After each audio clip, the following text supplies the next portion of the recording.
Greetings. Again, this is another segment of Poetry and Prayers. So, we are reading from this collection of African American poetry. It's called Poetry for Young People. It is edited by Arnold Rampersad and Marcellus Blount. And again, I'm certain you can find a copy at your local library or get it offline. These videos are originally dedicated to my wonderful 9.5-year-old daughter, Niaja Brown. She is amazing. She is intelligent. She is a fourth grader. And she loves to write and she loves to listen to poetry. And so this is an opportunity for us to connect and kind of discuss feelings. And, when you look at poetry, whether it be contemporary, contemporary modern, or some of the traditional voices that we are accustomed to, one of the things, the job of the poet is to capture the sentiments of the time. Even lyricists, I was listening to this documentary on Nina Simone, and that was the beauty of her work.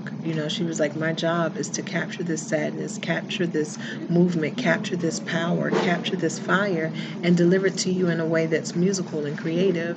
And so it's the same thing. So the piece that we're going to look at today this segment was written by Claude McKay, and I think he is, a phenomenal writer. We often hear about Langston Hughes and County Cullens or Neil Hurston.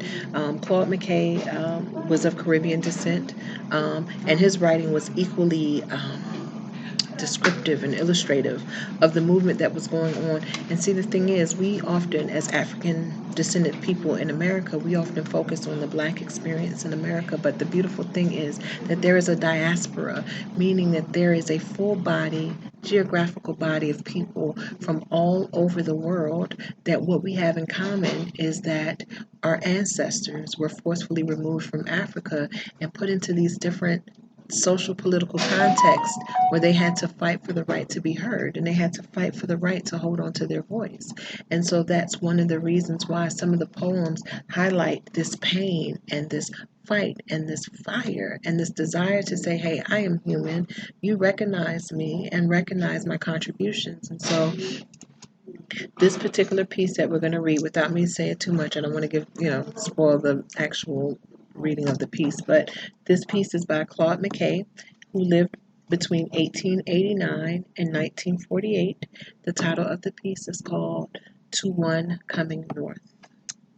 Early in the 20th century, thousands of Black people moved from southern states and from the Caribbean to work and live in the major northern cities of America. McKay, who was born in Jamaica in the West Indies, was one of them. In 1912, he came to the United States and studied agriculture in Alabama and Kansas before moving to New York. Like other migrants, he was looking for better jobs and greater freedom. In New York City, he published 2 books of poetry that influenced many younger African American writers of what came to be known as the Harlem Renaissance. Although several of his poems attack racism in America as a whole, in this poem, McKay stresses the welcoming embrace of the North. So do you remember when we read Jacob Lawrence's The Great Migration, and we saw all the pictures, and we talked about how after slavery and the Emancipation Proclamation, some of the things that some African Americans, stayed in the South and became sharecroppers, and then others decided to go north because it was about the Industrial Revolution, where industry was replacing slave labor, meaning that there were factories and they were building machines that they used to use, unethically use people to do. And so it was about changing what work looked like. It was about seeking a better life, and so for a lot of Black people, that meant leaving the South and going north. And so when they did, he's saying this is the message he's saying to those who are making that move. Okay. At first, you'll joy to see the playful snow, like white moths trembling on the tropic air, or waters of the hills that softly flow, gracefully falling down a shining stair. And when the fields and streets are covered white, and the wind-worried void is chilly raw, or underneath the spell of heat and light, the cheerless frozen spots begin to thaw. Like me, you long for home, where birds' glad song means flowering lanes and leaves and spaces dry, and tender thoughts and feelings fine and strong beneath a vivid silver-flecked blue sky. But oh, more than the change in southern isles, when the spring has shed upon the earth her charm, you'll love the northland wreathed in golden smiles by the miraculous sun turned glad and warm. Now, this piece is actually really quite complex. It really is. I'm going to read it to you again and then we're going to discuss it. At first you'll joy to see the playful snow, like white moths trembling on the tropic air, or waters of the hills that softly flow, gracefully falling down a shining stair. And when the fields and streets are covered white, and the wind-worried void is chilly raw, or underneath the spell of heat and light, the cheerless frozen spots begin to thaw. Like me, you'll long for home, where birds' glad song means flowering lanes and leaves and spaces dry, and tender thoughts and feelings fine and strong beneath the vivid Hello, a vivid silver flecked blue sky. Beneath a vivid silver flecked blue sky. Excuse me. Sorry about that. But oh, more than the changeless southern isles, when the spring has shed upon the earth her charm, you'll love the northland wreath in golden smiles by the miraculous sun turned glad and warm. Again, we hear figurative language, which is really one of the preeminent tendencies in poetry. And figurative language can be metaphors, figurative language can be personification, figurative language can be automatopoeias, and figurative language can also be exaggerations. You know, it's really about the context of the piece. Here, do you know, like when you first moved and you went with dad, and it was kind of like, oh man, it's great, and it's this, and then sometimes you still call me and kind of like, okay, well, mommy, when am I coming home? Because I want to do this, or I don't like this, or I don't like this part. So it's about homesick. That sometimes you have that, and but there's still, even that, there's still a silver lining. And so a silver lining is not just about there being a silver line in the sky, but it's about saying, okay, how can I express gratitude for what's going well, even though that right now I may feel uncomfortable. And so that's how we endure. That's and so in terms of the fruit of the spirit, when I tell you, you got to be fruitful. What would God expect? So being fruitful is being grateful. And so sometimes we have to endure, or it's called forbearance, or suffer longer than we'd like, or we would have to be patient with the process, because whatever it is, and however God is working it out, we're in the middle of it, but believing that there is an end that's coming. And so how he does it. So in the beginning of it, he talks, he has this excitement and this splendor, and he's excited. But then when it gets down to the third stanza, he starts saying like, well, in the second stanza, he starts saying, well, these are some things that I start noticing. And then in the third stanza, he's really like, well, I kind of want to go home.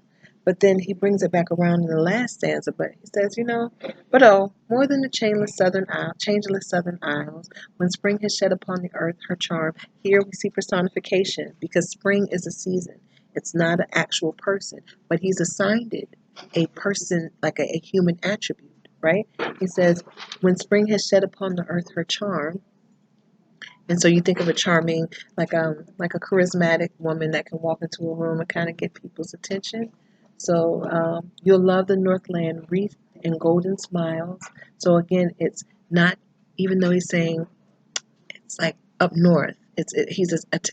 Again, that's personification. He's saying in the Northland smiles, and it's almost like, although it be difficult, it is a welcoming environment for you, and you will enjoy it, and you will be well. And it says, by the miraculous sun turned glad and warm. So is there ever a time that the sun isn't hot when we talk about the solar system? There's never a time that the sun isn't hot. It's always those particular things. But when he talks about by miraculous sun turned glad and warm, it's not about the physical sun as much as it is about the beckoning of a new day. So when we talked about Paul Laurence Dunbar and we talked about dawn, it's that as the sun rises, we are welcomed into a new opportunity to do better or to make a change, no matter how dark the night was. So those melancholy means sad or kind of like longing. When you have those moments, you have to think, okay, I know there's another day coming. And I may be sad today, but I can be happy tomorrow.